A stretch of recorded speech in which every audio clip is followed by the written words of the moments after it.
Lily Allen is one of the breakout young artists of this year with the U.S. release of her debut CD, All Right Still. Back in her native England, the first single, Smile, spent 6 straight weeks at #1 on the UK charts. She is currently on a tour of the U.S., which recently included a recent stop at the Coachella Music Festival here in California, of course. Her debut CD is, the video actually for the first song is called LDN. Here's some video, check it out.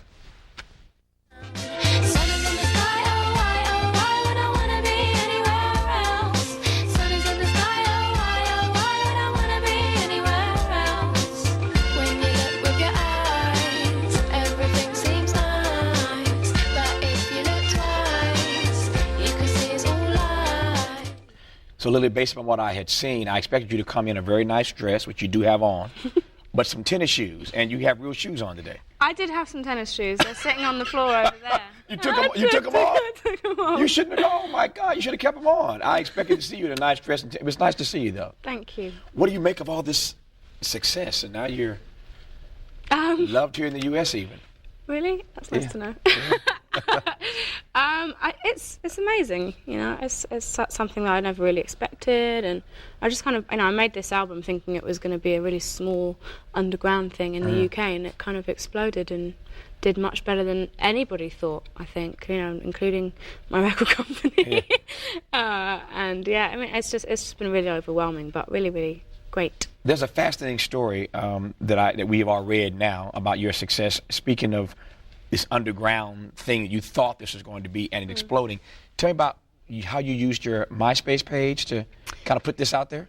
Yeah, I basically, I was signed to my record label, in September, I think it was, of 2005, and I set up my MySpace in November, and usually when you sign a record deal, it takes about a year or a year and a half to get the album finished and, release dates sorted and stuff.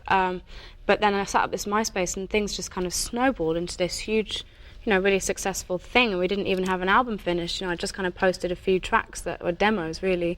And so then the record company freaked out a little bit. They were like, "Oh, can you finish the album now, please?" So if you didn't believe in technology before, I assume you do now. Yeah, I mean, it's completely changed the whole record industry, Yeah.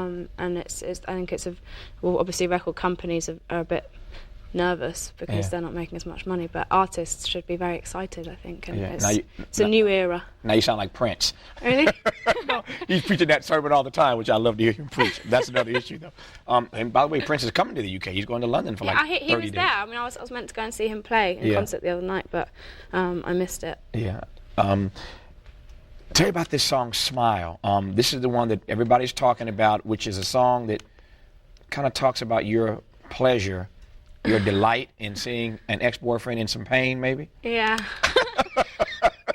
It's kind of, it's such a kind of happy, uplifting song when you hear it at first. But it's, got very sort of contradictory lyrics. And that's kind of the idea with a lot of my music, really, is to kind of get people thinking. And it's about, a guy that leaves. This is a true story, I'll be honest. It's about my boyfriend who left me. And I was really, really distraught and upset about that. And then, it took a while for me to kind of get over it. But then once I did get over it, he, kind of made some moves to kind of get back together with me. And I said, no, I'm over you and I'm finished. That's the end of that. And he got really, really upset, and it made me quite happy. Oh, yeah. And now that you're a star, he really feels stupid, huh? Well, actually, you know what? It was a really big single in the UK. It did really well. Yeah. And everyone was like, who's it about? Who's it about? And he sold his story to the newspapers for a vast amount of money. So I don't think he's that upset. Okay. So he got a motorbike and, a year's rent on his flat or something. So I don't think he's that sad. So he just got real smart about it and said, you know what, sis, I'm just going to out myself and get paid for doing it. Exactly. I ain't mad at him. How do you describe your music? And I asked you that question because in every article that I've read about you, given your tour here in the U.S., they're trying to find somebody to compare you to explain what you sound like. I've heard Gwen Stefani, I've heard Blondie, I've heard all kinds of names. How do you describe what it is that you do? I don't really, I kind of let people do it for themselves. I didn't go into this thinking, right, I want to sound like this person and this person mixed with that person. I just kind of, took little bits of all the music that I like listening to and tried to incorporate it into something that I enjoyed doing. So I think the album is so diverse. There are so many different types of music on there that you can't really pinpoint it. Yeah. You mentioned a moment ago that your music, the stuff that you write, at least you write because you want to get people to think. Why is it important to you to actually say something that makes people think in your music? Not every artist does. I'm glad you do, but not every artist does.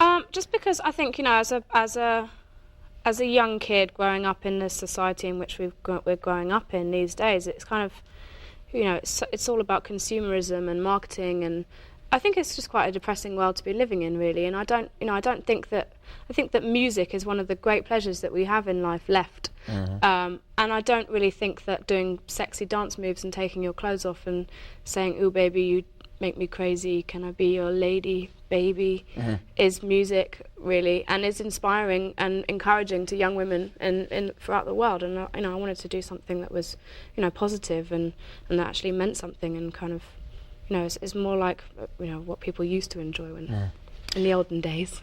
Not that young people can't be wise. Clearly they can be. This is a lot of wisdom for someone who is as young as you are. Where did this kind of commitment to lyrical content come from at such a young age? I can see you saying this at 40 or 50, but you're pretty young to be that determined about what you want your music to be and to say. I don't know. I think I was just sent here by God to Yeah. spread the word. No, I'm joking. I don't know. My mum's a very inspirational woman. She was 17 when she had my sister, and worked really, really hard and put herself through university, and put a great roof over our heads and nice clothes on our backs and great food on our table. That explains it. It's your mom.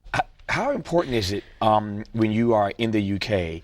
And I've had the pleasure over the years of talking to a few artists who make it big in the UK, but this place, USA, is the place where everybody has dreams of becoming a huge star.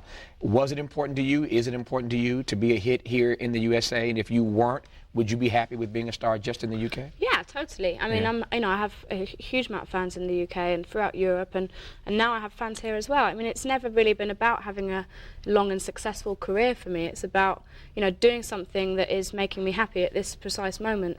And I think that's something that a lot of people should try and kind of take with them. I don't think it's about, people always say, where do you see yourself in 10 years' time? And it's like, I don't know, because I don't know what's going to make me happy in 10 years' time. All I know is that now this is what I want to be doing, and this is what's making me happy. I don't know that she shares her age, and a lot of women don't want to do that, so I'm not going to share it if she doesn't. That said, I know how old she is, how young she is. That's 47. Yeah. Not hardly. It's a whole lot of wisdom to be as young as she is. So she's wise and she's talented. Her name is Lily Allen. Check out the new CD called All Right Still. Really nice to have you here, and congrats on all your success. Thank you. You're very welcome. That's our show for tonight. Catch me on the weekends on PRI, Public Radio International. Access our radio podcast through our website at pbs.org. I'll see you back here next time on PBS. Until then, good night from LA. Thanks for watching. And as always, keep the faith.